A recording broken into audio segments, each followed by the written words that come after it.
komputer AA nih, ada 2 AA-nya. Bang Niko, ya, tolong dibuka, ini saya belum suara, saya nggak bisa bicara. Iya, baik Kang Fazul. Iya. Siap. Insyaallah. Ya, alhamdulillah. Terima kasih makin satu ya. Alhamdulillah menarik sekali sahabat-sahabat sekalian yang dari Ustaz Fatih kirim ini. Sambil beres kameranya. Ini di studio Ustaz, punya studio. Mohon Ustaz di studio Cinta Quran. Studio sendiri ya. Studio sendiri. Oh, kegiatan apa aja yang dilakukan di studio? Aman. Apa kabar Sehat? Alhamdulillah baik. Alhamdulillah. Kapan sepedaan lagi Kapan? Tapi sekarang belum sekuat sebelumnya. Recovery lagi karena sesudah COVID kemarin Ya Allah. banyak kebutuhannya. Allah. Barusan juga sambil menyimak, sebetulnya sambil berenang. Oh, Masya Ya, karena berenang itu kelihatannya sangat membantu di recovery fisik.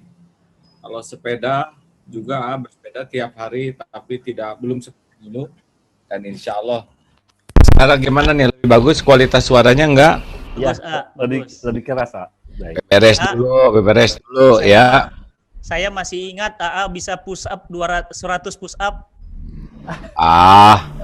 Sekarang mah 20. Saya ingin belajar bisa push up 100 kayak AA.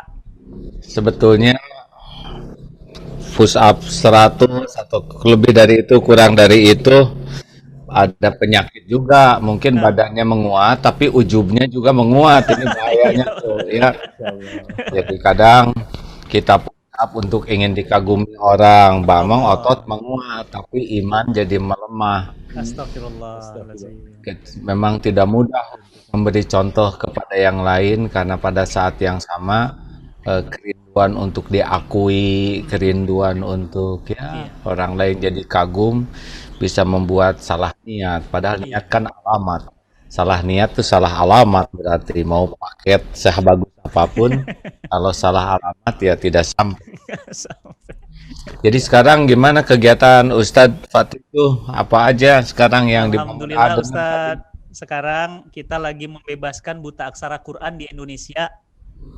Karena ternyata 58% umat Islam Indonesia nggak bisa baca Quran.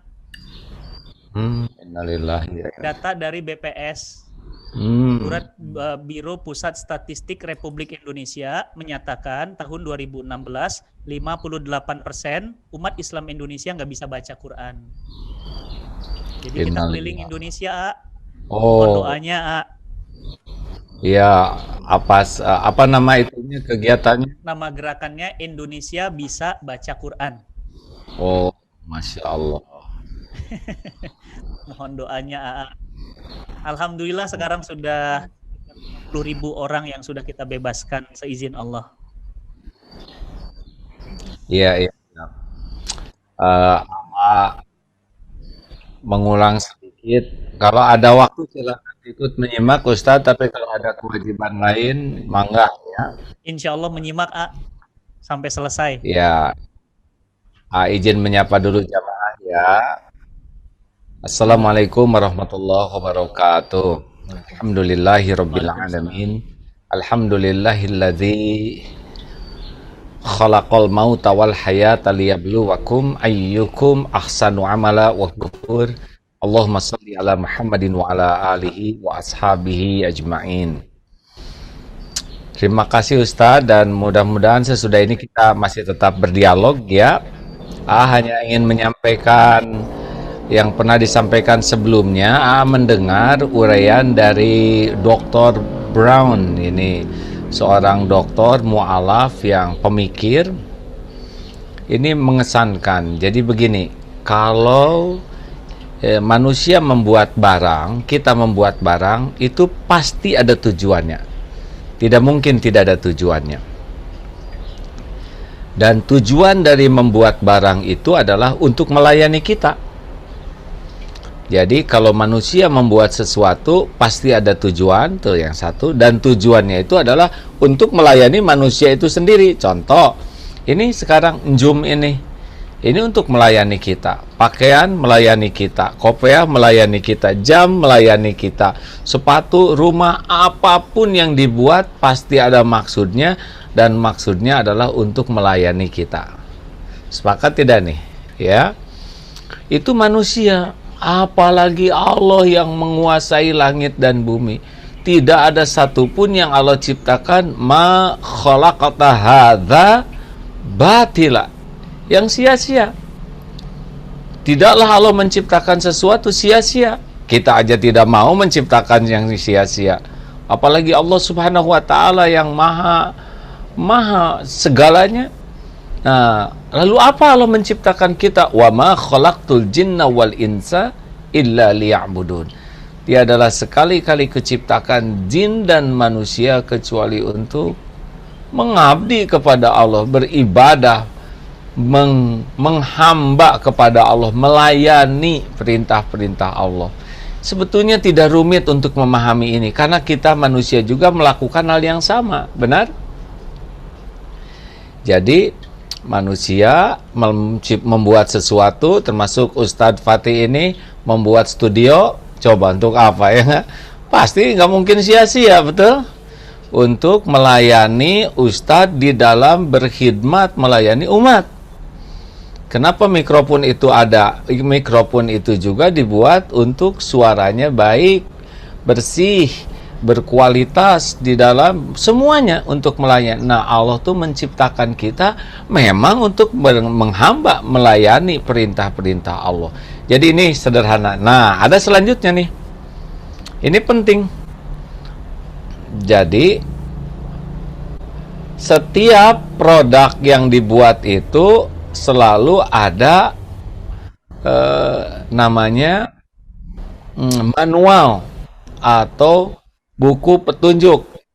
Ini Ustadz, itu mikrofonnya bagus tuh. Keren. Apa mereknya tuh? Ini keren banget, hitam. Iya.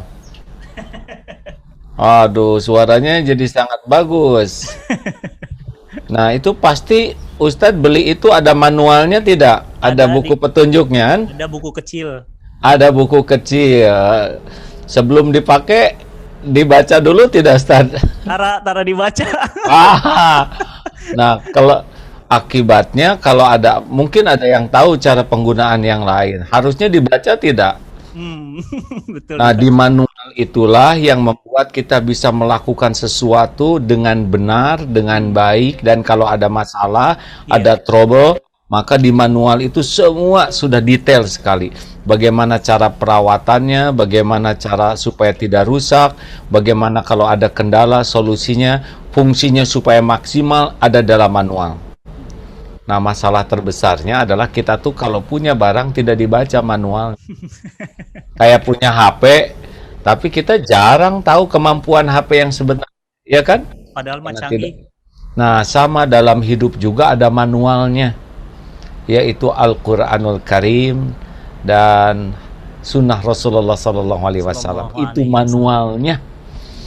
Nah, bayangkan kita punya barang, tidak paham manual, pasti itu kurang maksimal dan bisa jadi malah bermasalah, bukannya manfaat. Nah, sama sederhananya adalah hidup kita tuh bermasalah, sulit, sengsara karena kita tidak paham manual yang Allah siapkan. Sepakat tidak nih hadirin sekalian? Nah, sekarang berapa banyak baca Quran dengan baca WA? Nah, kan pertanyaannya, wah, sekarang saya one day one juice, alhamdulillah.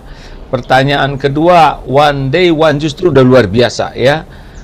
Pahamkah yang dibacanya? Kan manual itu ada yang manual bahasa Inggris, dibaca tuh manual tapi nggak ngerti. Ada manual dalam bahasa Portugis, dibaca tapi nggak ngerti. Padahal yang diperlukan dari sebuah manual itu adalah paham. Tadi Ustadz Fatih menjelaskan hanya beberapa ayat saja dari manual itu ya, tentang bagaimana pertolongan Allah. Itu kan hanya beberapa ayat dari kitab Al-Quran yang Allah berikan tentang rezeki, buku manualnya, wama min dabatin fil ard illa 'alallahi rizquha. Tidak ada satupun makhluk melata yang Allah ciptakan kecuali Allah sudah jamin rezekinya. Itu manual ya. Jadi udah jelas nih, saya ini udah rezekinya. Tinggal bukan mencari rezeki, tapi menjemput rezeki, karena sudah ada. Mencari jodoh itu kan belum tentu ada. Tapi menjemput istri, mencari istri belum punya. Menjemput istri sudah punya, tapi kalau jemputnya salah nggak ketemu. Ya, istri di Blok M, dijemput ke Blok C. Kan nggak ada istrinya, tapi puntennya bloon jemputnya. Salah jemput. Iya, dia bodoh, punten, dia tidak ada komunikasi yang baik, dia tidak mencari data yang baik, tidak bal, akibatnya dia salah jemputnya. Nah, jadi kalau kita kekurangan rezeki, sebetulnya bukan tidak ada rezekinya, tapi boleh jadi seperti yang dikatakan Ustadz tadi, memang kita tidak memantaskan diri untuk berjumpa dengan rezeki kita. Jadi kita di manualnya udah ada nih rezeki nih. Saya tuh diciptakan oleh Allah udah dengan rezekinya. Tapi kenapa seret? Lihat buku manual. Oh, ternyata ma sobakum min musibatin fabima kasabat aidikum. Oh, ternyata saya ini sulit ketemu dengan rezeki yang sudah disiapkan karena dosa-dosa saya. Ma asabaka min hasanatin faminallah wa ma asabaka min sayyiatin famin nafsik. An-Nisa 79 tah. Karunia apapun dalam manual dari Allah, keburukan yang menimpa itu dari diri saya sendiri. Buka lagi di manual, gimana nih supaya rezeki dibuka? Baca surat Nuh ayat 10. A'udzubillahi minasyaitonirrajim. Faqultu astaghfiru rabbakum innahu kana ghaffara. Yursilis samaa'a 'alaikum midrara wa yumdidkum bi amwal wa banin wa yaj'al lakum jannatin wa yaj'al lakum anhar. Itu udah ada manualnya. Oh, kukatakan padamu ya dari Nabi Nuh ya, istighfarlah. Ternyata di manual itu, dalam buku petunjuk itu, kalau rezeki seret, jodoh belum dapat, anak belum dapat, gersang, maka manual itu sudah ada. Oh, ternyata amalannya adalah istighfar. Jadi sebetulnya masalah terbesar kita tuh bukan masalah yang kita hadapi, tidak paham manual. Halo? Sepakat tidak nih hadirin? Jawab atau jangan bikin saya emosi nih kan. Menurut manual saya tidak boleh marah. Jadi inilah, kita kebanyakan baca yang macam-macam tapi tidak baca manual. Adapun kita baca manual tidak paham artinya. Jadi tidak usah heran kita mengatakan, jangan buruk sangka kayak tetangga itu tuh. Dia tuh kerjanya suudon terus. Dia juga suka nyari-nyari aib. Dia juga suka bergibah. Padahal dalam Al-Quran surat Al-Hujurat ayat 12, jelas sekali, ya ayyuhalladzina amanu istanibu katsiran minadh-dhon. Dibaca, tapi dia sendiri berburuk sangka ke tetangganya. Dia sendiri bergibah. Sabar dong jadi orang. Innallaha ma'as-sabirin. Sambil tidak sabar. Kenapa ini? Karena tidak paham. Makanya mari kita tingkatkan dari kecintaan kita membaca Quran, kecintaan kita menghafal Quran, kecintaan kita untuk membaca Al-Quran dengan benar dan indah, kita tingkatkan. Ini sudah sangat bagus. Kita tingkatkan dengan paham. Agak jarang tuh yang khatam terjemah Quran one day one juz. Ya, kita kan tidak semua paham bahasa Arab ya. Pertanyaan ini sederhana, adakah di antara kita yang sambil baca Quran baca terjemahnya?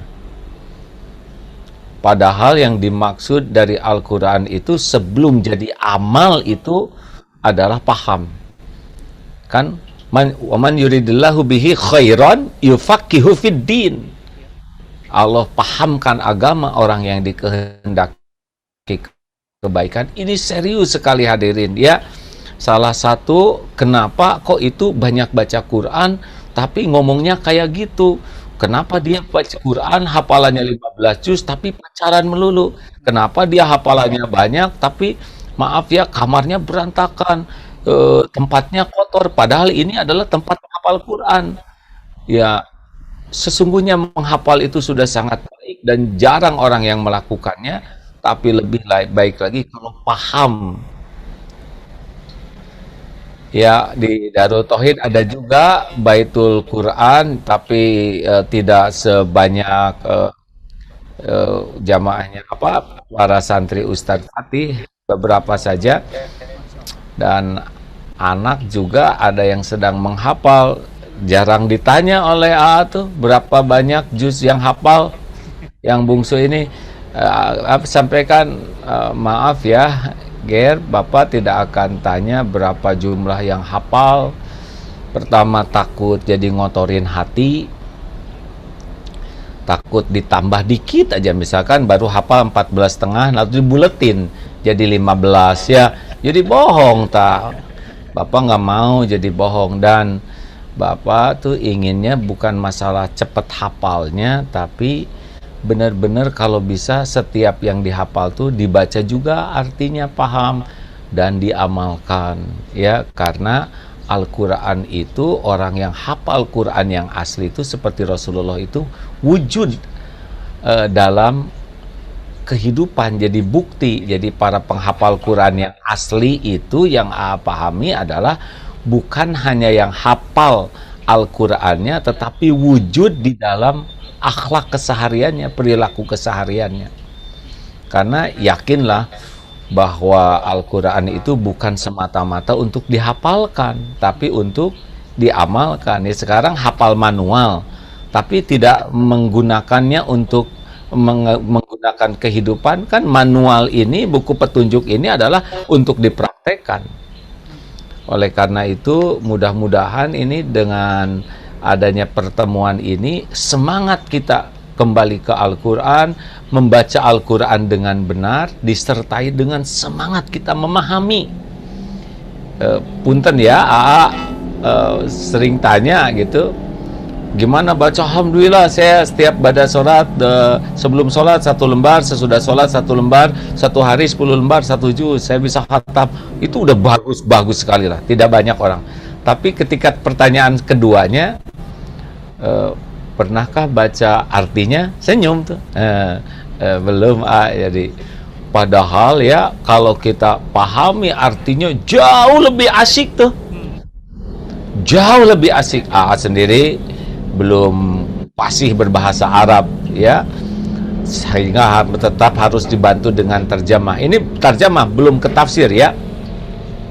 Bandung Jakarta 3 jam pulang pergi tuh.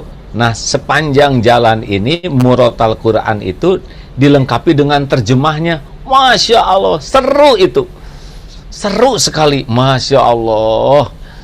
Nikmat selain mendengar bacaannya yang benar dan merdu, disertai dengan terjemahnya. Seru itu hadirin. Nikmat. Nah, AA coba nih YouTube tentang orang non-Islam.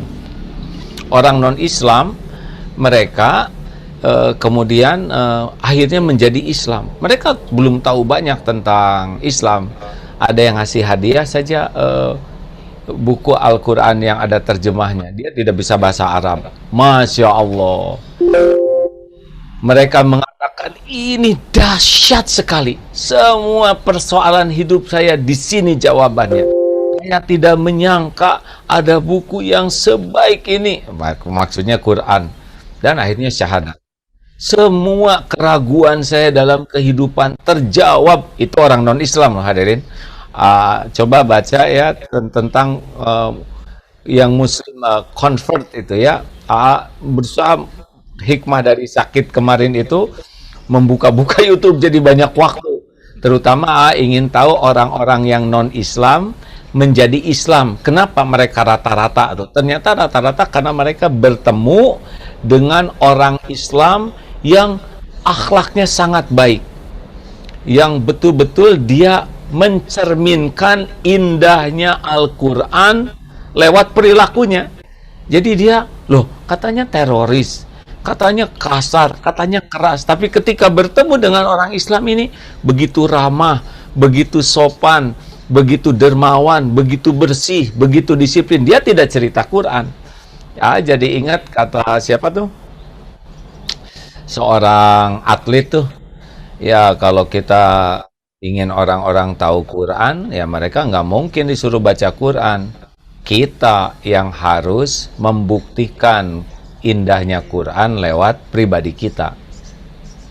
Nah, jadi sebetulnya kecintaan kita kepada Al-Quran itu sangat bagus diawali dengan belajar membaca Quran dengan benar, lalu ditambah dengan hafalan yang banyak. Lebih hebat lagi kalau kita paham, itu beda tuh ya, paham. Dan lebih dahsyat lagi kalau kita berusaha keras mempraktekannya. Ini pertolongan Allah tuh Al-Quran, ya. Jadi bukan ayat-ayatnya saja kita wiridkan, tetapi kita paham Al-Quran lebih baik, itu sudah jadi pertolongan Allah. Kayak kita paham buku petunjuk, udah jadi itu kita bisa membangun meja, kursi, memakai jam, ya. Jadi disebut pertolongan Allah dengan Al-Quran itu bukan hanya satu ayat, dua ayat, tapi kemampuan kita memahami Al-Quran itu sudah jadi pertolongan Allah. Kita jadi ngerti nih siapa Tuhan kita, seperti apa Allah Subhanahu wa Ta'ala, bagaimana kita mengabdi kepadanya, apa yang boleh, ada yang tidak boleh. Jadi langsung kita tuh ketolong dengan sendirinya dengan memahami Al-Quran dan berusaha mempraktekannya. Dan ada satu lagi yang lebih tinggi sesudah itu adalah berusaha mendakwahkannya. Dan sebaik-baik dakwah itu adalah dengan membuktikan ya indahnya Quran itu ada pada diri kita. Suatu saat nih Ustadz Fatih diundang ke musabaqah tilawatil Quran. Itu ya, waduh, di lapangan luas dengan segala hiasan.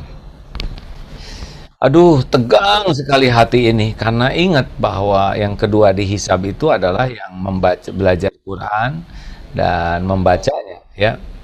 Jadi ketika sambutan, mudah-mudahan semua peserta, semua juri, semua yang hadir ini jadi juara di sisi Allah. Jangan sibuk ingin hadiah dari manusia. Jangan sampai belajar ngaji hanya untuk jadi juara dalam pandangan orang. Jangan sampai sibuk belajar, berlatih hanya untuk piala cuman plastik. Hanya untuk piagam cuman kertas. Hanya untuk uang nggak ada apa-apanya, cepat habis. Makanya jangan pusingkan penilaian juri, jangan pusingkan itu hadiah. Penting setiap ayat yang dibaca bisa membuat Allah ridho, udah menang itu. Niatnya lurus, caranya benar. Juga santri kalau mau ikutan pertandingan, tolong doakan, kami akan ikut musabaqah ya. Mah nggak pengen ngedoain menang, enggak itu mah nggak penting. Si berharap adik-adik diberi karunia hati yang lurus kepada Allah sehingga diterima setiap ayat yang dibaca dan siap menerima takdir apapun terbaik dari Allah. Mau apa saja, itu mah pasti yang terbaik dari Allah, pasti menguntungkan. Karena menang dipuji orang jadi ujub, jadi ria, jadi takabur, berarti kita ngedagangin ini hanya untuk kepentingan duniawi. Itu lebih pahit. Makanya membaca Al-Quran itu dihisab yang kedua. Ada yang gagal jadi ahli sorga karena dia lebih menikmati pujian orang, qori'ah, hafizoh, daripada diterima oleh Allah setiap bacaannya. Jadi yang pahami, yang menjadi kelemahan kita itu adalah satu, ya kita kekurangan itu kadang kita lebih sibuk dengan bacaannya, walaupun itu sudah baik, sangat-sangat baik ya. Tapi berapa sibukkah memahaminya? Lalu berapa sibukkah kita berusaha keras untuk mengamalkan yang kita pahami? Dan seberapa sungguh-sungguh kita menyampaikan kepada saudara kita, balighu ani walau ayah. Terima kasih. Segitu. Mungkin Ustadz Fatih akan ngoreksi atau melengkapi. Alhamdulillah ini luar biasa. Jadi semangat lagi. Iya. Gimana Ustaz? Apa yang terpikir dengan apa yang disampaikan barusan? Justru yang nggak kepikiran banyak selalu menyampaikan materi itu kadang-kadang di luar dari perkiraan saya. Itu mah karena luar biasa Allah mudahkan dalam dakwah. Waktu itu saya masih ingat saya masih mahasiswa. mah udah keliling Indonesia. Saya sering beli buku waktu masih mahasiswa. Bucil sama kaset-kaset manajemen kolbu. Dan waktu itu saya berdoa waktu mahasiswa. Doa saya, ya Allah, berikan kesempatan untuk bisa bersama Dan ternyata sekarang terwujud dan sering di Istiqlal bareng Alhamdulillah. Ya Allah yang mengatur semuanya, Ustaz. Alhamdulillah, juga senang sekali. Cuma ya ujiannya bagi siapapun yang sering tampil di hadapan orang. Kalau kita ujiannya tuh hati, ya. Hati, kalau kita merasa kita spesial, ada keinginan dikagumi orang, apalagi kalau sudah cerita diri, saya, keluarga saya, pesantren saya, usaha saya, prestasi saya, itu peluang untuk ditambah-tambahnya itu ada. Peluang untuk peluang untuk jadi bohongnya itu ada tuh kalau kita udah kepancing orang untuk cerita. Misalkan apa saja lah bisa ditambah tuh ya, kecuali berat badan yang jarang ditambah tuh dan cicilan. Lalu kalau dinasihatin guru saya gini, kalau suatu saat dipuji langsung ingat apa aib kekurangan yang Allah tahu tentang diri kita, nanti hilang rasa pujian itu. Kepada Ustadz Fulan ini biasanya dengan segala terpilih menjadi ini, itu langsung buka saja, Allah tahu apa yang saya tutup, Allah tahu dibalik aib-aib dan dosa maksiat. Kita sibuk dengan apa yang Allah tahu tentang kekurangan, insya Allah kita nggak ada rasa tuh. Tapi kalau kita dipuji orang, rasa enak, nah nagih nanti, ingin terus diakui, dipuji, dan nanti jadi Tuhan, jadi ilah. Kenapa yang baca Quran bisa masuk neraka? Kenapa yang dakwah bisa masuk neraka? Karena ternyata tujuannya adalah ingin cari kedudukan di sisi manusia dengan amalan-amalan hak Allah. Kalau membaca novel mah ya udah segitu. Tapi kalau membaca Quran lalu ingin dikagumi orang, udah beda lagi ini urusannya. Seperti wanita ingin kelihatan cantik, ya normal. Karena memang fitrahnya ingin kelihatan cantik. Tinggal di depan siapa. Tapi kalau wanita ingin kelihatan solehah, nah ini sudah beda lagi. Karena dia pasti akan menggunakan hak-hak Allah. Ibadah, apakah kerudungnya, apa, tapi tujuannya itu, oh ini solehah, oh ini ahli sorga. Padahal semua perlengkapan untuk jadi solehah itu kan harusnya cuma untuk Allah. Nah itulah yang membuat Allah murka. Seperti kenapa mujahid yang dianggap oleh orang lain mati di medan perang, tapi kok ternyata masuk neraka. Allah menyebut kadzabta. Kenapa murka? Karena dia sudah merasa saya mujahid, saya karena Allah, dan dia, tapi di hatinya tuh ternyata ingin dianggap orang sebagai pemberani, sebagai pahlawan, dan Allah tidak bisa dibohongi. Makanya masuk duluan ke neraka tuh. Nauzubillah. Jadi memang tidak cukup kita hanya sibuk dengan amalan lahiriah, ya. Karena yang pertama dinilai oleh Allah itu, innallaha la yanzuru ila suwarikum wa amwalikum walakin yanzuru ila qulubikum wa a'malikum. Hati, karena hati itu nyawanya, sedangkan amalan lahir itu jasadnya. Tidak ada nyawa, kita mati. Ya, kita buka pertanyaan atau teman-teman, silakan ya, ada Ustadz Fatih. Ama ini aja jaga gawang di belakang ya. Padahal. Ya. Silakan Ibu Wisnu Wahyu. Dibuka mic-nya Ibu, silakan. Ya. Ibu Wisnu Wahyu, silakan Ibu. Mic-nya dibuka dulu Ibu. Bang Riko teh dari tahun berapa? Sama-sama Bang Riko. Dari tahun 2000, A. Wah, sudah berapa tahun ya? 21. Wah, alhamdulillah jadi kakek Riko dong. Baik, Ustadz usia berapa Ustadz? Saya 41 Silakan Ustaz A. 41. Wah, beda 59. Udah 18 tahun ya. Ya Allah, ya Allah, ya Allah. Masya Allah. A, 41 AA lagi di mana, A?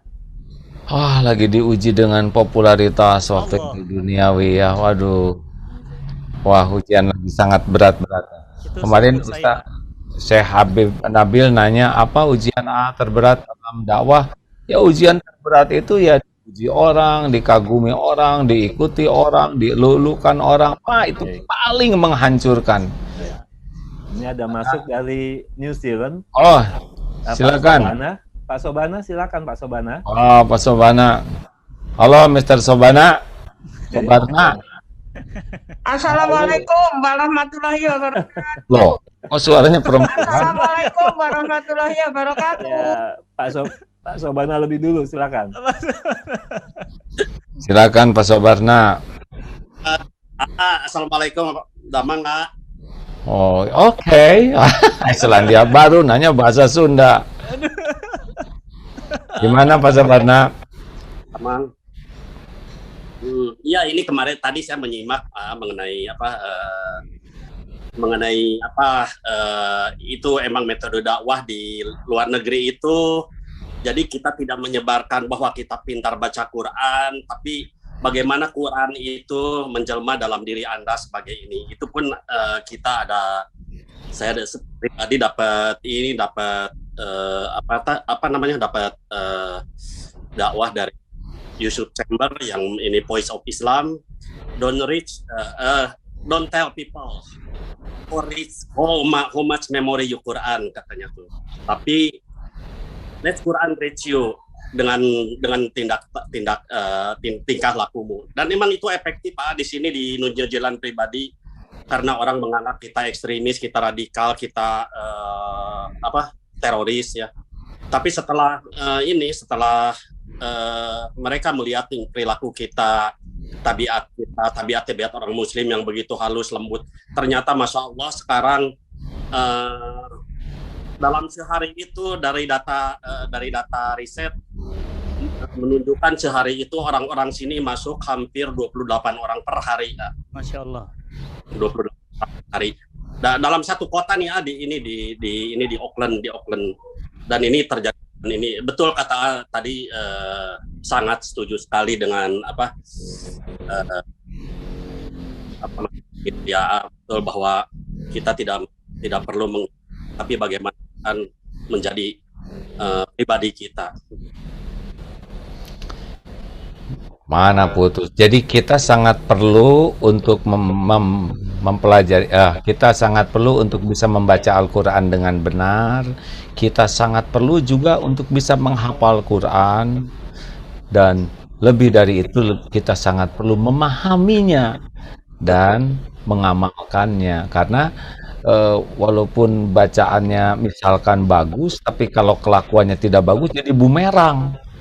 Kok itu bacaannya bagus tapi kelakuannya begitu, malah jadi itu aja yang hafal Quran kayak gitu akhlaknya. Nah, orang suka kayak gitu. Itu aja Al-Quran dia nipu. Waduh, jadi luar biasa nih. Kayak haji gitu, pulang haji jarang ke masjid deh. Haji jarang ke masjid. Nah, jadi memang bersyukurlah orang yang didekatkan Allah dengan Al-Quran, dengan dimampukan menghafal. Karena sedikit kita juga nggak hafal-hafal, ya nggak? Kepada yang belum hafal jangan patah semangat. Kepada yang sudah hafal tingkatkan dengan mempelajari, paham dan bukti ya. Siap, terima kasih Pak Jobana. Musim apa di sana? Musim panas ya? Masih panas, insya Allah di atas, Pak. Itu kapan bisa dibuka Selandia Baru? Ditutup lagi, hari ini kasus 3. 3 kasus aja ditutup. Kita mah 3.000 kayak tenang weh. Ini Indonesia. udah China sekarang. Pakai Faiz. Terima kasih Pak Sobarna dari New Zealand. Ini di mana? Di Auckland, di Christchurch ini? Masih di Auckland. Auckland ya, terima kasih ya. Baik, non selanjutnya, wah yang ngararacung ke ya. Ya, Ibu Wisnu. Ibu Wisnu silakan Ibu. Yuni. Assalamualaikum warahmatullahi wabarakatuh. Waalaikumsalam. Alhamdulillahirabbil alamin. Saya Wisnu Wahyuni dari Sekolah Alam AV Siena Malang. Kenal suara Agim sejak saya MA, SD. Saya sekarang 70 tahun. Oh, maaf.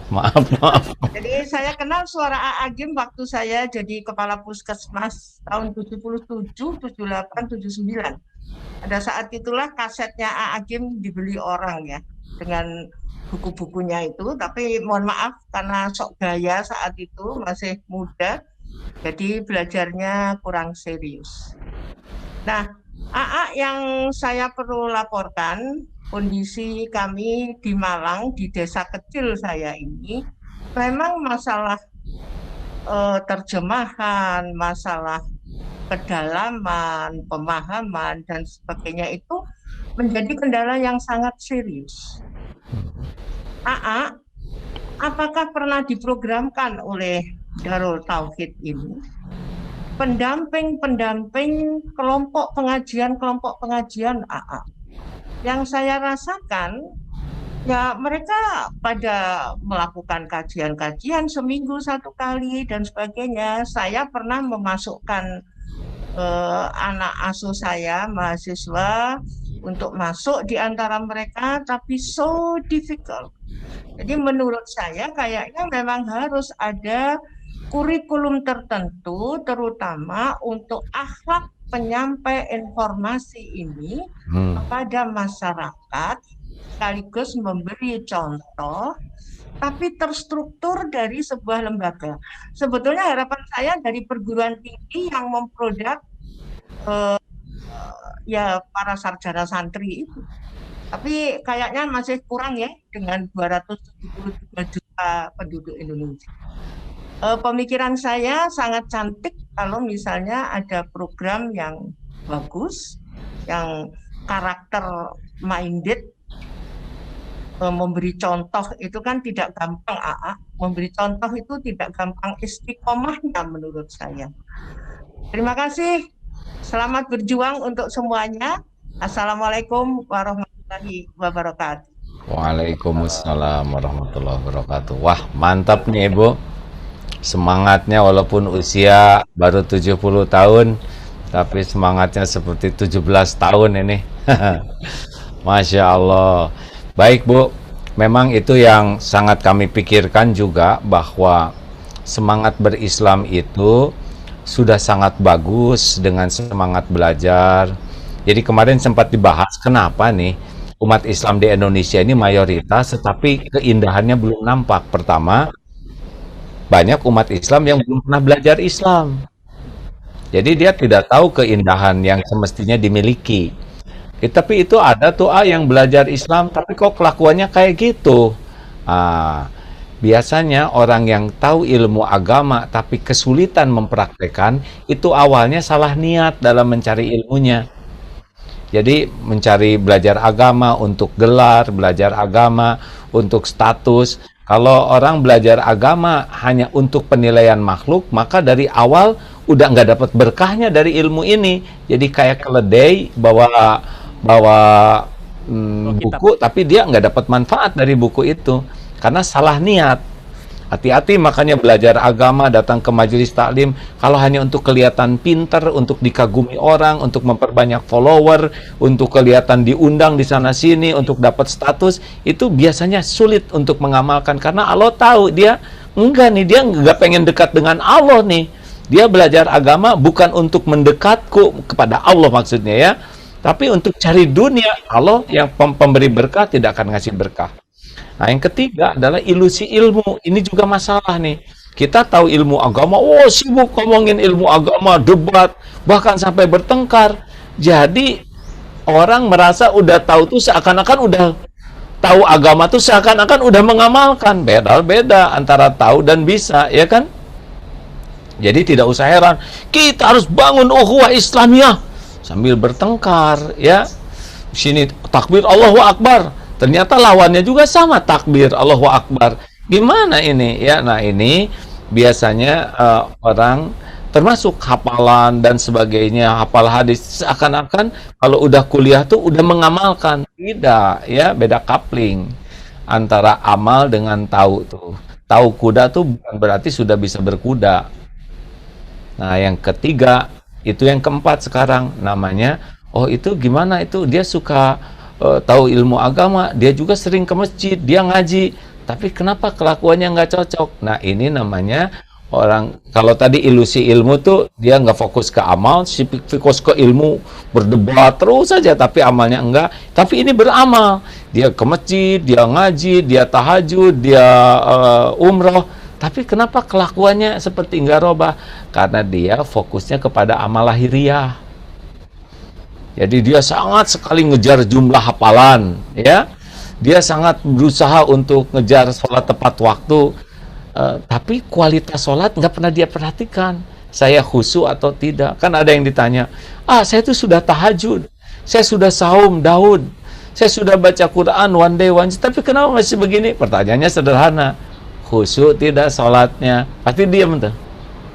Saya istighfar 1000 kali, ingat nggak kepada dosanya? Enggak, saya ingat istighfarnya aja, ngitung jumlahnya ya enggak, baru 800.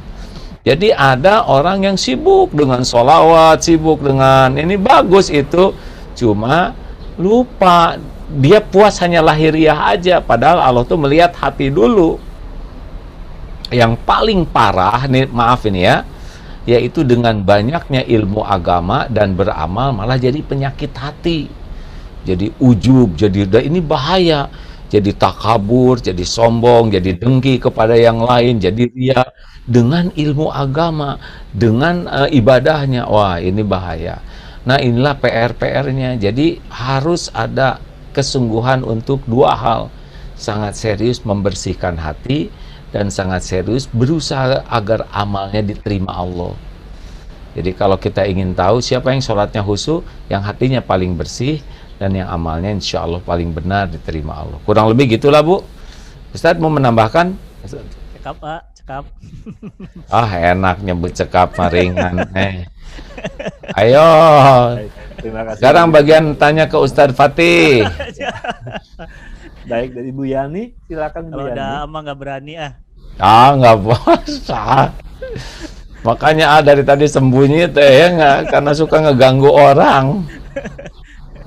Nggak apa-apa Ustadz, Allah memberikan ilmu beragam. Dengan usia masih muda, jauh lebih muda dari AA, dosanya kan lebih sedikit daripada AA, ya kan? Jadi lebih berpeluang mendapatkan ilmu yang lebih banyak. Silakan Pak. Ibu Yani, silakan Ibu.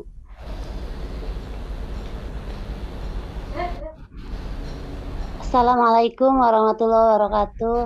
Waalaikumsalam warahmatullahi wabarakatuh. Mau bertanya ke AA sama ke Ustadz Pati boleh? Silakan. Langsung. Ini kalau untuk Ustadz Pati, bagaimana caranya menyampaikan keindahan Islam kepada yang anak-anak milenial, yang mahasiswi yang seperti itu, Ustadz. Nah, kalau untuk AA, pertanyaannya bagaimana saya kan suka jadi pejuang ini yang bagi-bagi nasi box untuk yang COVID, yang membutuhkan makan gitu ya, dari Yayasan Bangkit Rezeki. Suka banyak yang sharing gitu, laki-laki. Nah, itu menolaknya bagaimana, atau sebatas apa kita bisa melayani gitu sharingnya. Nah, itu Itu mah dua-duanya Ustadz Fatih itu mah. Jelas itu. Baik. Mohon doanya Ustadz, supaya saya selalu kepada Allah dimudahkan untuk taat Amin. sama Allah. Ya Rabbal Alamin. Assalamualaikum Ustadz. warahmatullahi wabarakatuh. Waalaikumsalam. warahmatullahi wabarakatuh. Udah punten Bapak Ibu, saya mah sebenarnya karena disuruh guru aja ini mah, jadi khidmat ke guru. Sebenarnya nggak berani kalau udah ada mah. Adab ini. Iya, pertanyaannya bagaimana ya caranya menunjukkan indahnya Islam kepada anak-anak milenial hari ini. Memang dakwah milenial ini berbeda dengan dakwah di zaman dulu ketika AA menyentuh dakwah ke saya. Dulu ketika AA di DT dan saya masih kuliah, di zaman itu anak-anak muda nggak kenal Instagram. Bahkan saya masih ingat waktu itu di kampus Unpad, itu sewa internet ya, warnet itu 1 jamnya 18.000. Jadi internet itu mahal sekali. Bahkan yang punya handphone itu anak orang kaya. Nah, jadi kalau kita dulu mau ngaji harus taklim ke AA, pergi ke sana ke Gerlong gitu. Masa-masa itu anak-anak muda belum banyak pilihan. Nah, kalau sekarang anak-anak muda banyak pilihan nongkrong. Banyak pilihan sosial media, tontonan juga banyak sekali, tontonan-tontonan yang baik dan tontonan yang merusak. Nah, bagaimana sih caranya anak-anak muda ini biar tertarik? Nah, pengalaman kami, itu ternyata anak muda itu harus dikasih alternatif. Nah, contoh misalnya AA tuh keren banget berdakwah dengan lifestyle. Lifestyle apa? Sepedaan. Nah, ternyata dengan sepedaan dan motoran, itu anak muda suka. Nah, sehingga mereka masuk, mau ikut dulu. Nah, kalau mereka sudah mau ikut, baru kita bisa ngomong. Jadi kalau langsung dakwah pakai gaya model dulu dengan model sekarang, itu makanya kita bangga banget dengan cara-cara dakwah yang Agim lakukan ya. Sepedaan, kemudian main kuda. Itu namanya dakwah dengan kekinian, artinya mendakwahkan melalui gaya hidup. Makanya kata Nabi SAW, kita ini harus berdakwah sesuai dengan mad'unya. Ya, kalau dakwah ke anak-anak, pasti enaknya ngomongnya seperti anak-anak. Kamu kemana aja? Ini ada film bagus nih, filmnya namanya Rikun Series, Nusarara dan seterusnya. Anak-anak seru nonton kartun. Tapi kalau kita dakwahnya serius, ya belajar kemudian ke anak-anak tapi ngajarin fikih, anak-anaknya lari, boring, bosen gitu.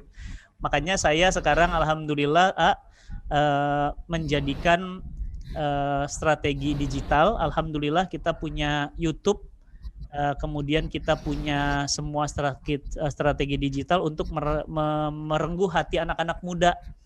Karena hati-hati anak-anak muda itu harus diarahkan kepada dunia Islam dengan cara yang kreatif. Jadi kadang-kadang hari Sabtu, hari Minggu kita main sepeda bareng sama Wali Kota Bogor. Kan saya tinggal di Bogor sama Kang Bima Arya. Itu kita main sepeda, nanti anak-anak muda pada ikut. Nah, ketika pada ikut, nongkrong bareng, kita nanti ada tausiah sedikit, masuk. Sedikit, masuk. Lama-lama mereka jadi kecanduan kajian, Jadi sekarang mereka suka kalau di masjid, di Bogor itu Masjid Raya atau Masjid Alumni IPB, itu penuh, isinya anak muda semua. Malah yang sepuh-sepuh nggak dapat tempat. Di kota kita tercinta, kota Bandung, ada fenomena yang menarik, dengan adanya Ustadz Hanan Ataki. Ya, alhamdulillah. Misalnya, ya Ustadz Hanan misalnya di Masjid Trans Studio di Bandung, itu malah lebih ramai masjid daripada mall, sekarang. Jadi Masjid Trans Studio lebih ramai daripada mall dengan gaya Ustadz Hanan. Ada Ustadz di Bandung, Ustadz Handi Boni. Ada Ustadz Felix Siau juga. Ada Ustadz Evi Effendi. Ya, macam-macam guru-guru kita di Bandung itu kreatif sekali mengemas dakwah di anak muda. Nah, berarti kalau kita mau ngobrol dengan anak muda, kita harus bisa ngikutin tren anak muda juga. Tapi tanpa kita bisa terpengaruh dengan dampak-dampak negatif dari pergaulan anak muda. Nah, ini butuh update nih. Makanya anak-anak sekarang canggih-canggih, handphone diblokir dia bisa jebol. Ya. Nah, orang tuanya tidak update. orang tuanya nggak belajar teknologi. Nah, ini susah diikuti. Jadi kepada para orang tua, yuk lebih dekat dengan anak-anak kita, dekat dengan keseharian mereka, sehingga kita bisa mengikuti perkembangan pertumbuhan mereka. Wallahu a'lam bishawab. Itu sedikit dari saya. Alhamdulillah, terima kasih. Memang ngobrol dengan anak muda dalam bahasa dan gaya kehidupan mereka akan lebih dipahami. Namun ada namunnya. Satu, seperti kata Ustadz juga, jangan sampai kita kebawa. Jadi kita menjadi kebawa oleh anak-anak muda, padahal umur makin tua ya. Ya, misalkan sekarang ngegaya anak muda kan aki-aki ama ya sudah 59 tahun. Jadi harus proporsional. Misalkan pakai digaya-gaya dan atau juga jangan sampai kita menyentuh mereka dengan gaya anak muda sampai berseberangan dengan apa yang dicontohkan Rasulullah, karena saking ingin mendekati mereka ya sampai lupa kepada rambu-rambu Rasulullah. Ini juga jangan, karena yang membulak-balik hati mereka itu bukan gaya kita, tetapi Allah Subhanahu wa Ta'ala. Jadi bersamaan dengan kita berusaha syariatnya memahami mereka, ada kunci lainnya, hati ya. Karena Allah tahu ini kita mendekati mereka tuh kalau hatinya bersih. Nah gimana nih misalkan orang yang udah tua kayak AA atau Ustadz Fatih udah umur 41 tahun mau mendekati anak-anak TK, apa perlu pakai seragam TK misalkan? Seluruh usia tuh memiliki satu hal kunci di dalam dakwah, yaitu hati. Nah, Rasulullah Shallallahu Alaihi Wasallam di dalam dakwah itu sebetulnya tidak merubah penampilan orang dulu, tidak, tapi mengubah hati. Jadi fokus dakwah Rasulullah itu adalah hatinya, bukan akalnya, hatinya. Karena kalau hati, Rasul bersabda, ala inna fil jasad mudghah, idza saluhat saluhal jasadu kullu, wa idza fasadat fasadal jasadu kullu, ala wahyal qalb. Nah, dalam hati ini ada segumpal daging, kalau dia baik, baik seluruhnya, kalau dia buruk, buruk seluruhnya. Itulah yang dinamakan qalbu. Jadi bagus sekali menyentuh remaja dengan dunianya, tetapi intinya hati ya, hatinya. Jadi kalau hatinya tidak tersentuh, mungkin hanya bersenang-senang saja. Karena hati inilah sasaran utama dari pendidikan Rasul, dan hati hanya bisa disentuh oleh hati lagi. Jadi walaupun kita terbatas kata-katanya, tapi kalau hatinya baik, bersih, itu nembus tuh ya. Ini kalau ada kalau ada digital ini tolong tayangkan singa. Halo. Bisa nggak yang singa ditayangkan nih? Suka sekali menayangkan singa ini supaya mengerti gimana ini singa, binatang buas kok bisa memeluk, menyayangi ibu ini. Apakah karena si ibu ini gaya singa atau apa? Nah, kita lihat ini ya. Adakah? Oke, sebentar ya. Mungkin lagi dipersiapkan teman-teman.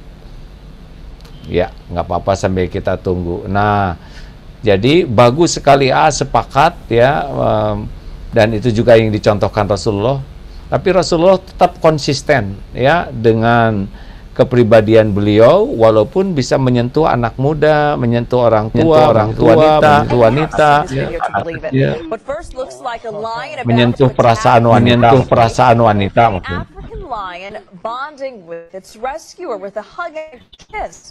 This heartwarming footage comes to us from an animal sanctuary in Colombia. It seems the king of the jungle must have a soft side after all. Yeah, because when you first see that right there, you don't know what's going on. Right. She actually rescued him 6 years ago. He was found malnourished, so they're together every single day. And the love is born, hasn't it? I can't even get my dog to sit in my lap. Kelihatan batang singa itu enggak, Ustaz? Ada kelihatan barusan enggak, Ustaz? Dia ada singa, ada Tiga putus-putus. Sinyal kurang baik ini.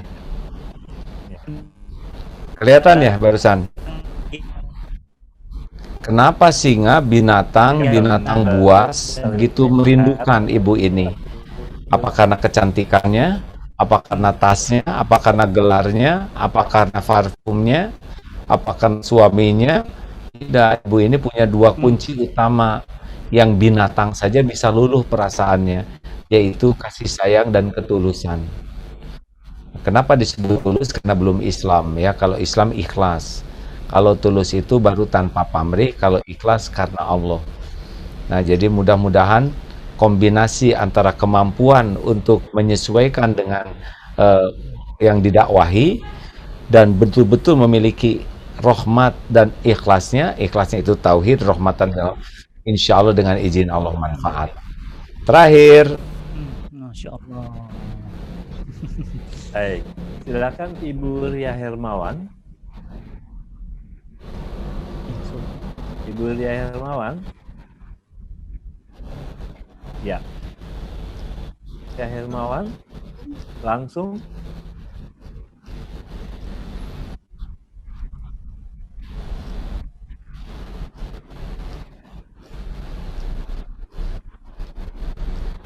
Iya.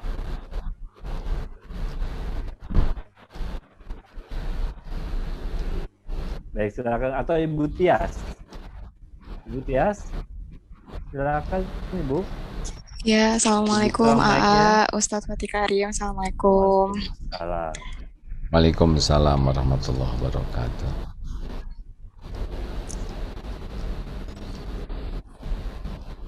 Izin bertanya. Silakan. Langsung Ibu. Bagaimanakah cara tipsnya agar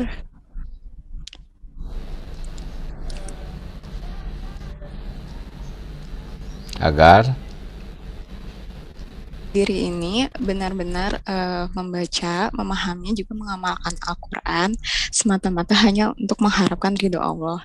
Dan bagaimanakah cara mengetahuinya bahwa diri ini sudah benar-benar mengharapkan ridho Allah semata. Gitu aja, Ustadz. Terima kasih. Assalamualaikum. Ya. Salam warahmatullahi wabarakatuh. Ayo Ustaz. Enggak, ada AA aja. Saya emang ngedengar aja. Jadi begini, Allah Subhanahu wa Ta'ala Maha mengetahui segala isi hati kita, ya, tidak bisa bohong nih. Seperti sekarang ini, Allah tahu persis setiap saat juga, ya. Jadi sebetulnya yang paling utama itu adalah hati, ya, karena dari hati ini nanti bisa berbuah ke sekujur tubuh. Nah, Allah tahu nih siapa di antara hambanya yang ingin dekat dengan Dia, mau diucapkan, mau tidak diucapkan, mau ditulis, mau tidak ditulis. Allah tahu. Orang yang nyari, ya Allah, saya ingin kenal kepadamu, saya ingin tambah yakin padamu. Walaupun tidak diucapkan, itu Allah udah tahu semua kerteg hati ini. Dan ini yang paling jarang, ya, karena biasanya orang belajar agama, mengamalkan itu sebetulnya bukan, ada orang yang bukan Allah yang ditujunya, tapi Allah tahu nih, aduh, saya nih pengen tahu nih bagaimana caranya supaya yakin. Dia menih sendiri dan Allah pasti tahu. Nah, biasanya nanti walladzina jahadu fina lanahdiyannahum subulana. Kalau udah di sini ingin dekat dengan Allah, nanti Allah menggerakkan. Seperti pertemuan ini, ya. Ini bukan kebetulan ini. Ini Allah yang menggerakkan. Siapa yang akan dapat ilmu ini pasti ikut dalam acara ini. Lewat Zoom, lewat mana, Allah gerakan sampai ke sini, ya. Allah kasih ilmunya, Allah kasih teman, kemudian Allah berikan kemudahan untuk bisa memahami. Nanti cirinya kalau sudah amalannya itu benar, di sini diturunkan sakinah, nyaman gitu kan. Amal itu, ya, kalau Allah suka itu buahnya itu adalah diberi nikmat dalam beramal. Seperti kalau orang sholatnya disukai Allah, dia akan nikmat tuh dalam sholat itu, khusyuk.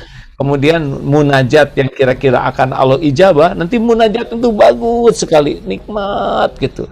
Tobatnya yang bagus tuh nanti kerasa sekali, nyesal sampai air mata tuh bersimbah. Walaupun tidak ada siapa-siapa, Allah Maha melihat. Wa huwa ma'akum aina ma kuntum wallahu bima ta'maluna basir. Dan Dia Allah bersamamu dimanapun kau berada, dan Allah Maha melihat apapun yang kau kerjakan. Jadi intinya, bener enggak nih, asli enggak kita ingin dekat dengan Allah? Dan itu enggak usah disebutkan ke siapa-siapa, enggak usah ditulis juga di status, ya Allah, aku mencintai. Justru buat apa diumumkan? Ya, kalau cinta asli ke Allah mah udah di dalam sini. Minta dalam kesembunyian, ya, karena kalau udah mulai diekspos ke orang tuh kecenderungannya adalah untuk diakui orang. Tapi makanya perbanyak amal-amal rahasia kalau ingin dekat dengan Allah tuh. Sedekah dilihat orang nggak apa-apa, tapi lebih banyak lagi sedekah yang diam-diam, betul-betul puasanya Allah yang menilai. Sholat ada yang lihat ya nggak apa-apa, tapi ketika sendirian sholat yang bagus sekali, nangis muhasabah dilihat orang ya nggak apa-apa, tapi nangis yang asli sendiri, karena yang pribadi ini dengan Allah, nah itulah yang paling Allah sukai. Di antaranya itu ikhtiarnya, ya. Jadi berusahalah ada rahasia dengan Allah tuh, duaan aja. Ini cek kalau kita suka sedekah, dengan sedekah sendirinya ada enggak sholat, atau dilihat orang yang sholat sendiri dan nikmat, tidak ingin diketahui siapapun. Kan ada yang sholat nangis, ya, itu teh ingin orang lain tahu dia nangis, padahal air mata ini buah daripada menguap, bukan dari sedih, ya, tapi ingin diakuinya. Begitulah. Medsos juga harus hati-hati, tidak semua harus diekspos di medsos, ya. Harus ada amaran rahasia yang betul-betul.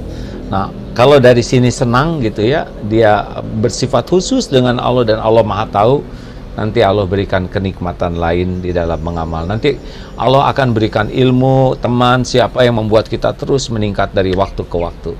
Terima kasih sahabatku sekalian, kita simak doa penutup dari Ustadz Fatih. Padahal Ustadz. Baik, karena waktu juga yang membatasi kita semua, mari sama-sama kita istighfar semuanya. Astagfirullahaladzim.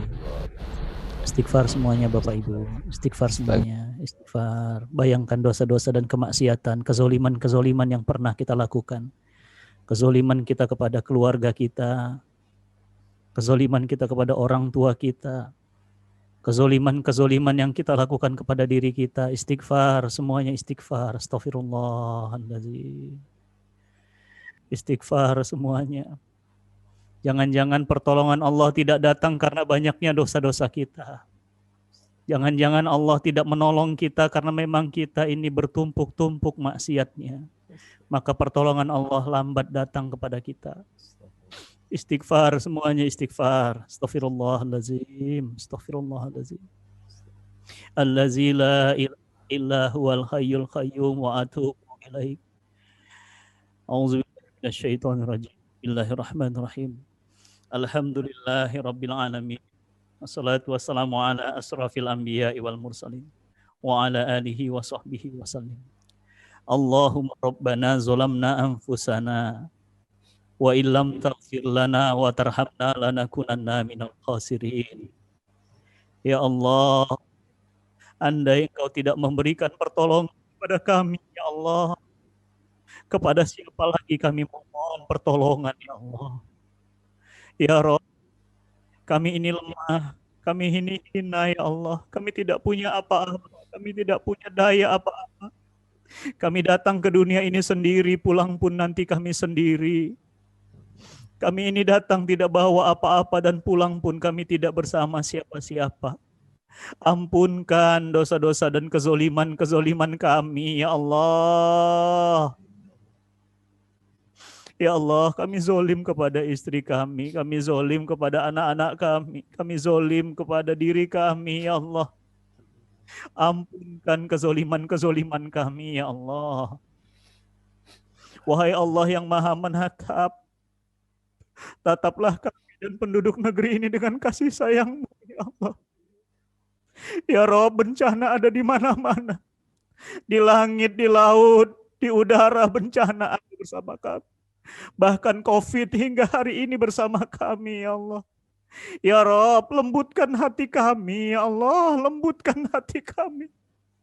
Kami merasa masih belum cukup semua ini untuk mengingatkan hati kami. Hati kami ini keras, ya Allah. Hati kami ini lalai. dari dekat dengan Al-Quran. Hati kami lalai dari sholat fardu dan sholat sunnahnya. Hati kami lalai dari mengingat-Mu ya Allah. Padahal bencana ada di sekitar kami. Apakah kami harus ditimpa bencana yang lebih besar? Ampuni kami ya Allah. Kasihani kami. Terima kasih ya Allah. Engkau sudah memberikan kesempatan kami untuk bisa menghirup dunia. Terima kasih ya Allah. Engkau memberikan kesempatan kepada kami untuk bisa menatap Al-Quran. Terima kasih ya Allah. Kami masih bisa makan dan minum. Terima kasih ya Allah atas segenap cinta dan kasih sayang yang tak pernah putus yang Kau berikan ya Rabb. Meskipun kami membalasnya dengan kedurhakaan, kami membalasnya dengan pembangkangan. Wahai Allah yang melembutkan hati, yang menggenggam setiap hati, lembutkan hati kami ya Allah. Tetapkan hati kami dalam kebaikan ya Allah. Ya Rabb, semua yang ada di grup Zoom pagi ini ya Allah pasti akan menghadapi sakaratul maut. Pasti akan merasakan sakaratul maut. Mudahkan kami menghadapi sakaratul maut. Amin. Mudahkan lisan kami mengucapkan kalimat La ilaha illallah Muhammad Rasulullah. Wahai Allah, wafatkan kami dalam keadaan husnul khotimah. Wafatkan kami sedang saum. Wafatkan kami sedang sujud. Wafatkan kami sedang tahajud. Wafatkan kami sedang khataman Al-Quran. Wafatkan kami sedang berdakwah. Wafatkan kami sedang bersedekah. Wafatkan kami ya Rabb sedang menuntut majelis ilmu. Wafatkan kami ya Rabb dalam keadaan ketaatan kepada-Mu ya Allah. Jangan Kau wafatkan kami sedang maksiat ya Allah. Allahumma inna nas'aluka ridhaka wal jannah wa na'udzubika min sakatika wan nar. Ya Rabb, jauhkan kami sejauh-jauhnya dari siksa api neraka. Ya Rabb, ampunkan dosa-dosa ayah dan ibu kami ya Allah. Andai ayah ibu kami sakit, angkat sakit-sakitnya ya Allah. Andai ayah ibu kami sudah wafat ya Allah, lapangkan kuburnya. Amin. Jadikan kuburnya sebagai taman dari taman-taman surga. Amin. Terima amal-amal ibadahnya ya Allah. Ampunkan dosa-dosanya ya Rabb, ya Rabb, ya Rabb, ya Rabb. Tolong kami ya Allah. Amin. Allahumma Rabbana hablana min azwazina wa zurriyatina qurrata a'yun waj'alil muttaqina imama ya Allah. Ampunkan dosa istri dan anak-anak keturunan kami ya Allah. Bimbing hati mereka, lembutkan hati mereka ya Rabb. Ya Allah, jauhkan rumah tangga kami dari kehancuran.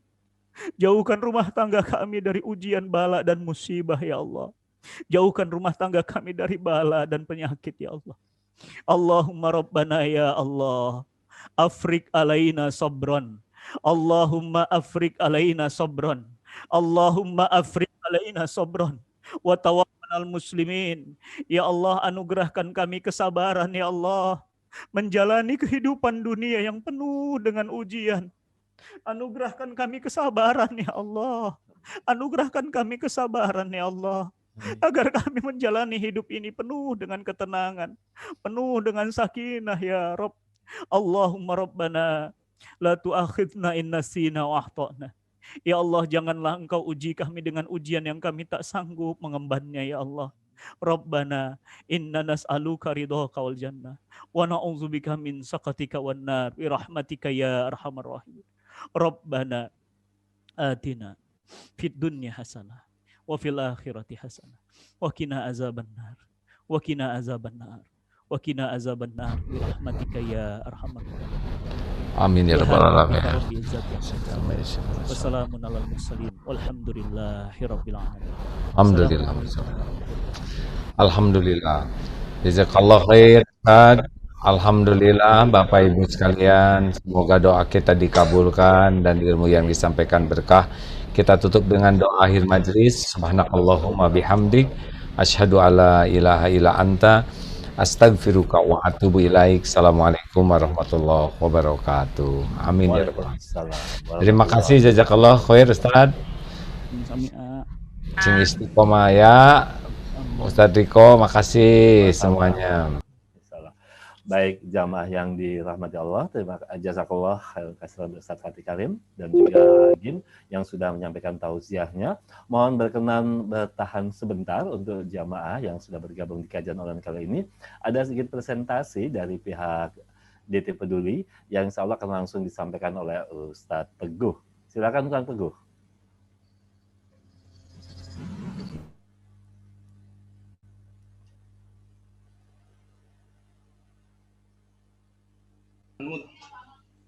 Ya, Kang Teguh. Silakan. Ya. Masih. Assalamualaikum. Meski Bang Riko. Assalamualaikum warahmatullahi wabarakatuh. Waalaikumsalam warahmatullahi wabarakatuh. Sebentar, videonya belum keluar. Alhamdulillahirabbil alamin. Izin saya screen ya.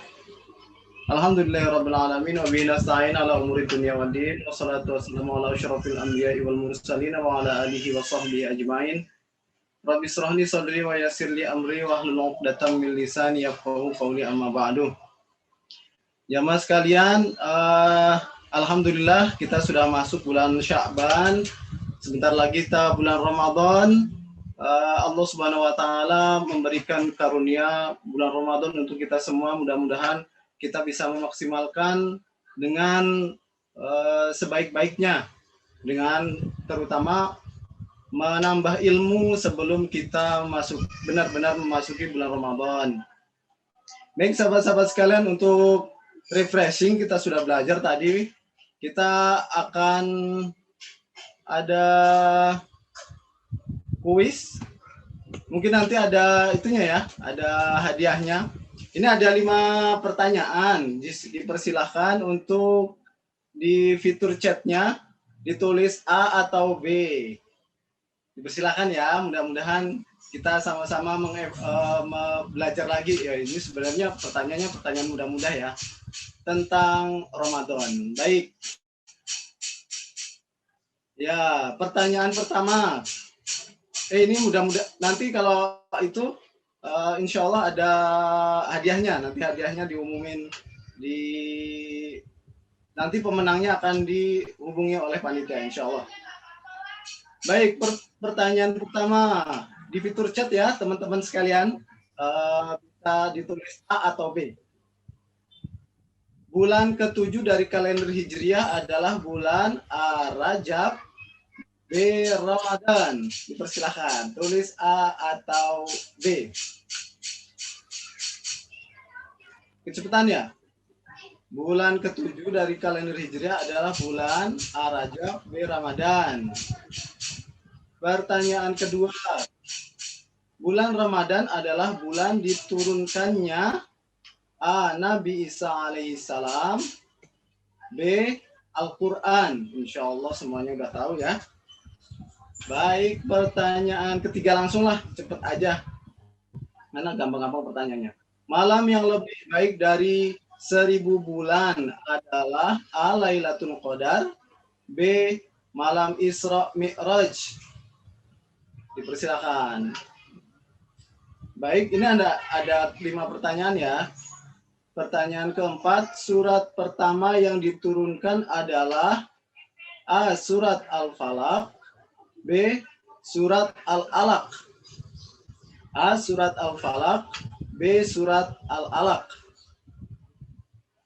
Pertanyaan terakhir, ditulis A atau B.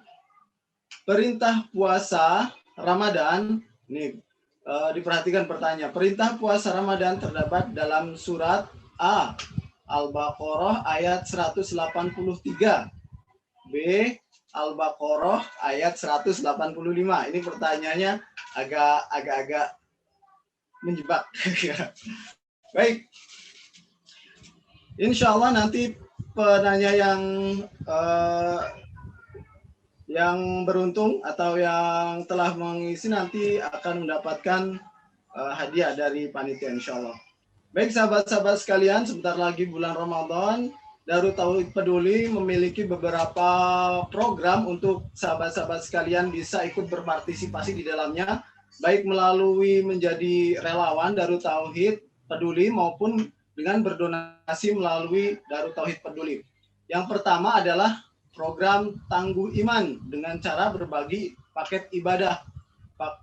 Ada Tangguh Imun dengan berbagi paket bugar, yaitu paket sembako. Kemudian Tangguh Amal berbagi paket berbuka puasa dan santunan. Dan yang keempat, traktir 5 negara. Ada Palestina, Suriah, Rohingya, Bangladesh, dan lain-lain.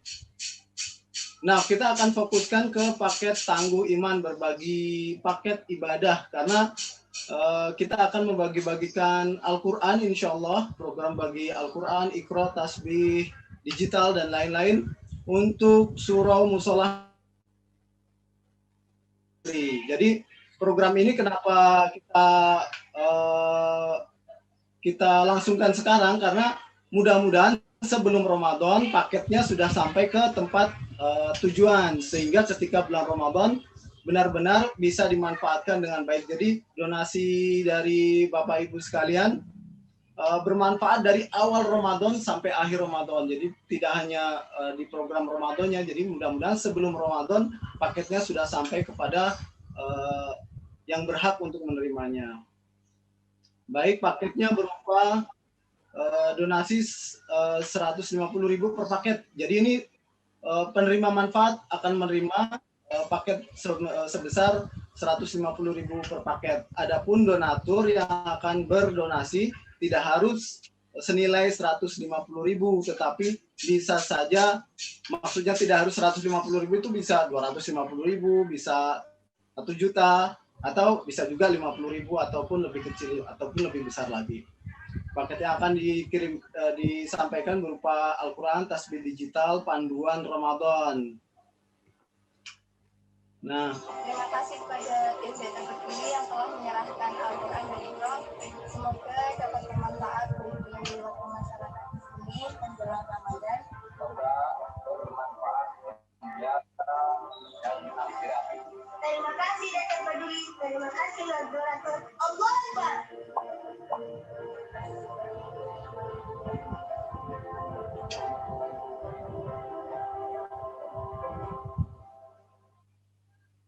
Jadi itu paketnya, paket berbagi paket ibadah untuk pelosok negeri. Teman-teman bisa scan QRIS-nya yang ada di layar, ataupun bisa transfer melalui rekening yang ada di layar. Atau kalau takutnya kelupaan, bisa di screenshot sekarang untuk disimpan dan kemudian berdonasi di lain hari. Ini bisa di screenshot sekarang nih. Dipersilahkan bisa sedekah melalui QRIS maupun melalui rekening BNI Syariah dari Darut Tauhid Peduli. Baik, terima kasih teman-teman sekalian.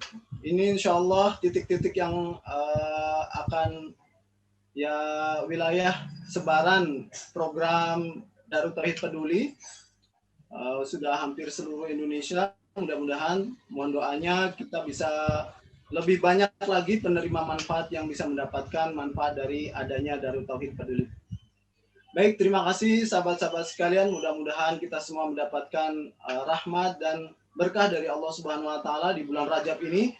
Kita berdoa, Allahumma barik lana fi Rajab wa Sya'ban wa ballighna Ramadan. Ya Allah, berkahilah kami di bulan Rajab dan bulan Sya'ban, dan sampaikanlah kami di bulan Ramadan. Jazakumullahu khairan katsira. Kami kembalikan kepada Bang Riko. Dipersilakan Bang Riko. Terima kasih. Wassalamualaikum warahmatullahi wabarakatuh. Waalaikumsalam warahmatullahi wabarakatuh. Jazakallah khair Kang Teguh yang sudah menyampaikan program-program Ramadan nanti yang diselenggarakan atau dilaksanakan oleh DT Peduli. Baik jamaah, informasi bahwa untuk jadwal kajian online bulan depan insya Allah jatuh pada tanggal 7 Maret. Dan bagi yang ingin mengikuti satu program pesantren muslimah virtual adalah sarana untuk memperdalam keilmuan Islam, khususnya seputar dunia muslimah. Dilaksanakan selama 1 bulan dengan 12 kali pertemuan secara online. setiap hari Senin, Rabu, dan Jumat. Insya Allah akan dimulai besok Senin 15 Februari 2021. Melalui program ini diharapkan dapat membentuk muslimah yang kuat akidahnya, benar ibadahnya, serta mulia akhlaknya. Informasi dan pendaftaran hubungi 0813 8000 7729 atau melalui media sosial Masjid Darut Tauhid Jakarta. Terima kasih sekali lagi untuk jamaah yang sudah bergabung dalam kajian online untuk hari ini. Jazakumullah khairan katsira. Sampai jumpa pada kajian selanjutnya. Wabillahi taufik wal hidayah. Wassalamualaikum warahmatullahi wabarakatuh.